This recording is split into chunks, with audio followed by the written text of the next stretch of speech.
Welcome to the Motocross Supercross podcast. Podcast.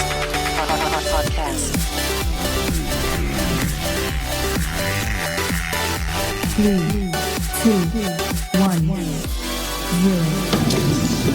Motocross Supercross podcast. What is up, everybody? This is episode 212 of the Motocross Supercross podcast. We are in Denver. We got round 15 Bronco Stadium at Mile High. Here, we're back on the West Coast for the 250 riders. They're running out of time. The season is almost over. I'm Adam, here with Claudio. What's up, Claudio? Denver. We're in Denver. We are in Denver. A lot of people freaking out because of the snow. The storm. Yeah. And it's a lie. Well, there was a blizzard warning, Yep. but apparently there wasn't much of a blizzard. No, we have great weather for this weekend, and Let's start with that. Let's start with this weather. It looks definitely not gonna have a snow cross. So we're looking good for a very good race with very close championships because they're both right there with each other. But yeah, what's the weather looking like? Well, as you said, no snow, no rain, just cold weather, and we are at altitude.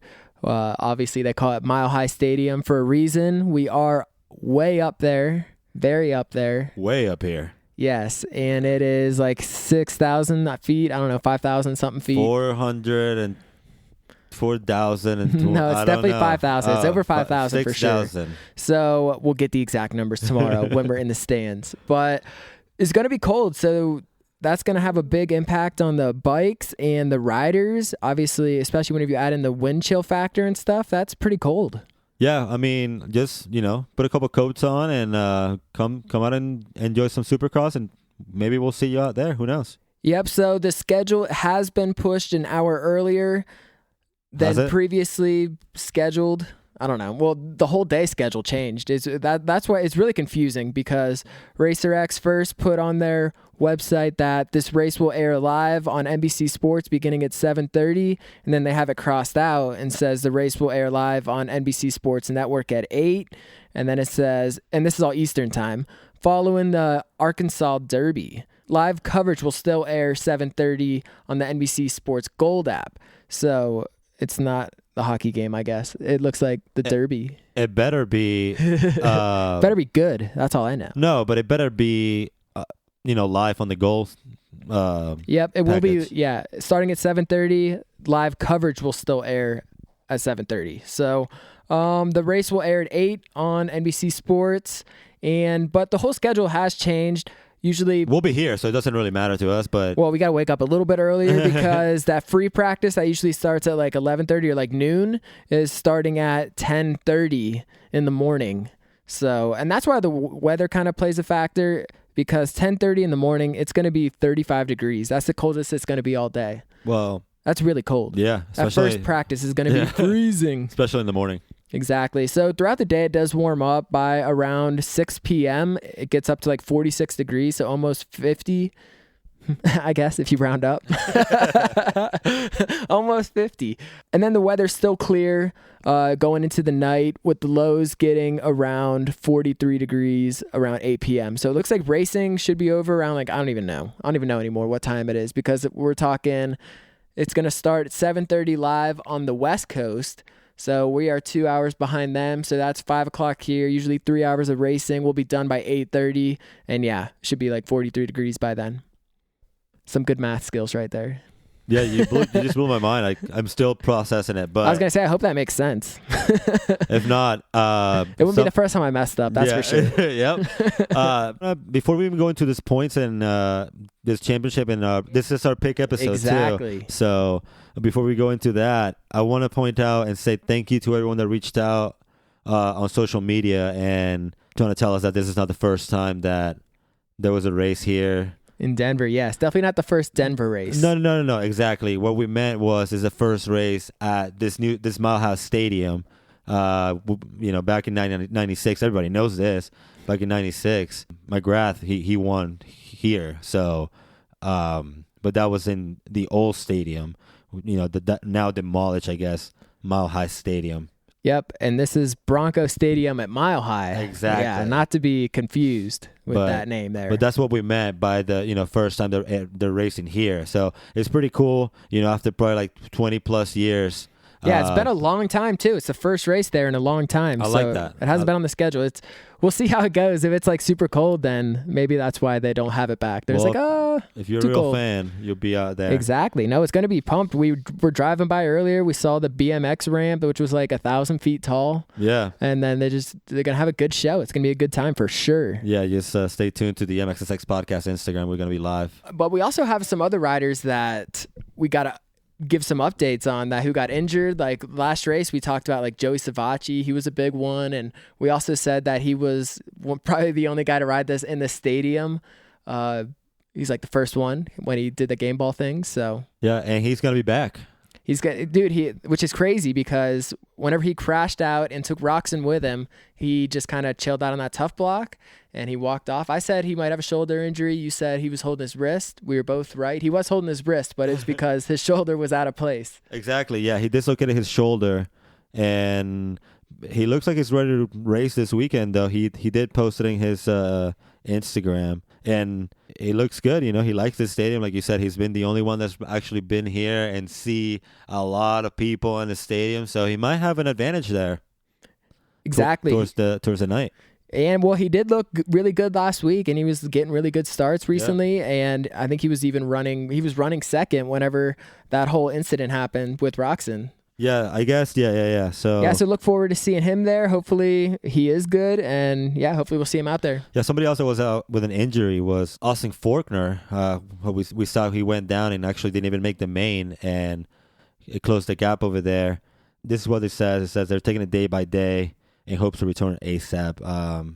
Yep, Austin Faulkner taking it day by day, and I bet he's actually like super hurt, and he just... he knows he has to race to win this championship. So, I mean, it wouldn't be the first time we've seen riders ride with like torn ACLs and stuff. So even if it is something really bad like that, maybe he could still just be good enough to ride and win the championship. But even like Aaron Rodgers, if you remember in week 1 of the NFL, when he got hurt in that Bears game and he like disappeared and they started losing, and then he came back and it was like a miracle win for them over the Bears. Well, it turns out his injury, he's finally talking about how jacked up he was. So just kind of similar between the football and the motocross. No one really wants to say what their injuries are, and they're always way worse than what they say. And we know he hit pretty hard, but let's focus on this West Coast because that's what we got this weekend. Also, Justin Barcia, he is out for the season. Big loss there. Obviously, we saw him in Nashville go down, and he was definitely in some pain, and looks like he is going to miss the remainder of this season. Yeah, Josh Grant is actually going to jump in. Well, not jump in, but he's going to be the one that's going to finish this championship for this Yamaha team. They're not bringing anybody back in the team to replace Justin Barcia, I guess you want to say. It is crazy though, because it was like it was his decision. It wasn't like he has a broken arm or something. He just says, at this point, it seems that the best thing to do is let my body recover. And then he said, I'm just going to keep training, skip the last few Supercross races and let my body heal up. Thinking about that now, I probably should have done that a few weeks ago because I was injured already, but I really want to be at the Supercross race with my team and fans. And then he just says, for now, I'm going to regroup and be ready for the first outdoor. So it looks like he's calling it quits on this Supercross season. And it seems like his injury that he had, that he already missed a lot of time for, the so-called concussion, was probably way worse than that. He hit hard, and he got messed up. And let's see how motocross goes, because that's going to be awesome with all these guys coming back. Like Christian Craig, we also saw him riding a little bit. Yeah, and he better like come out and swinging and win this championship because he didn't get to ride the whole Supercross season, and that's a lot of time off. So you better be well prepared for motocross season for this Geico Honda so team. We'll have to see how he does. And we got another injury we have to talk about, and that is Lane Shaw, the guy who brings so much excitement to these 250 class. Seems like he was involved in so many incidents, had a big injury, broke his femur riding out at the Moto Sandbox. Dude, the x-ray is gnarly. It's such a big bone. Yeah, go check it out at Lane Shaw 86. Yeah, so hopefully he can heal up soon, and we get to see him back out there on the track. Crazy injury, another broken femur for this season. Got him. Line him up. Speedy recovery. Let's go ahead and jump into our picks. And we did pretty good last week. The points are getting close here with these 250s and 450s. We got Dylan Ferrandis only 5 points behind Adam Cincerulo. Yep. Colt Nichols sitting in third with 142. And then RJ Hampshire is really close with Shane McElrath for that 4th place spot. Yeah, so it looks like Shane McElrath is still injured, so it doesn't look like he's going to be gaining any points on RJ, so it looks like that's pretty good for RJ, but we saw him get 2nd place overall the last time they raced in Houston for that Triple Crown, going 3-2-6 right behind Ferrandis. Yeah, I said he was going to get 3rd, and he got better. I'm glad. So I'm curious to see if you have him on the podium this week, or who you got winning between AC and Dylan Ferrandis or Colt Nichols. It seems like pretty much just those guys, and with the little flashes from Jimmy Dakotas and even Cameron McAdoo too, and even Garrett Marchbanks, who got a 3rd place in that 2nd race at the Triple Crown. So we'll see who can come on top for that. For 250, I'm going to go with RJ, 3rd place, Cincerulo 2nd, and Ferrandis 1st place. All right, that would definitely close the gap by 3 points. And Nichols on there, who won that last race that they just ran together. So interesting. I think, though, AC looked way too good. And I usually don't like to pick the same people as you, but I'm picking Ferrandis, too, because I want him to close that gap. I'm going to put Nichols in 2nd, and I'm going to put AC in 3rd. Oh, wow. Hampshire. Okay, that's I like that, yeah. Yeah, so I'm hoping this points gap closes up a little bit. What about 450? Who do you got for 5th? All right, so for 450s, 5th place. And just before we even go on, my picks are very boring, but they're awesome. All right, mine are a little awesome because Webb is still 21 points up on everyone, and I think he can, lose a little bit more of that lead, and let's bring this thing into Las Vegas. So I'm going Webb for 5th place. 5th? 5th place. Wow. Yep. Okay. Who do you got? I got Baggett. All right. Yeah, Baggett for 5th. I got Baggett for surprisingly 4th. Okay. As always. Okay. That's interesting. I got Webb in 4th place. Okay. So, we got ours switched, our 4th and 5th. Yeah. All right. So for 3rd place, I got Mooskin. Mooskin. You got Mooskin for 3rd Yeah, this too? is not good.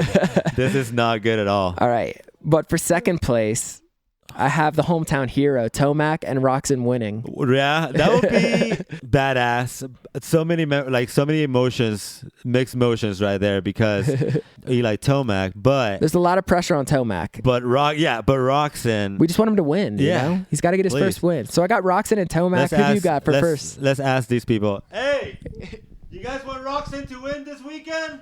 Yeah. Or Tomac. Roxon. Yeah. See, so. Oh, dude. There's only one whoop section, but he'll kill it. So Roxon, I got him for 2nd, and I got Tomac winning this thing. Damn. Yeah. All right, yeah. No pressure for the hometown hero. Yeah, he's going to take it, close the gap. And we have one more pick to make, and that is Claudio's wild card pick. And this week, it is 14th place. So you did pretty good the last couple weeks. You've gotten really close. Yeah, I missed about one last weekend, and this weekend it's a tricky one. What's the position? It is 14th place, and it is tricky because if you look at just last week's results, 14th place went to Mike Alessi, but we also saw Chris Bloss got 11th, who's going to be riding the 250 West Coast. Justin Starling got 15th. He's going to be riding the 250 West Coast. So it is a little tricky, but it looks like kind of Tyler Bowers. Well, you also have Justin Barshas out too. So Yep, exactly. So it kind of looks like it's going to be either like maybe Tyler Bowers or Ben LeMay, maybe Chisholm, maybe even like Alex Ray or Adam Enticknap even. Maybe he'll make another main. Yeah, straight through, bro. Straight through. So, and in the points, we got Bowers in 15th, Zach Osborne 16th, Kyle Chisholm, Ben LeMay. They're all up there. 14th place, like we said, it's a tricky one because of all these guys that are going to be out, and 14th. I think my pick's going to go to Chisholm, actually. Chisholm, yeah. All right. Kyle Chisholm for the wild card pick, 14th place. Yeah. I guess we'll have to wait and see if that happens. But thanks, everyone, for listening to this episode of the Motocross Supercross podcast. Make sure you follow us on Instagram at MXSX Podcast, and we will see you guys next time. Peace.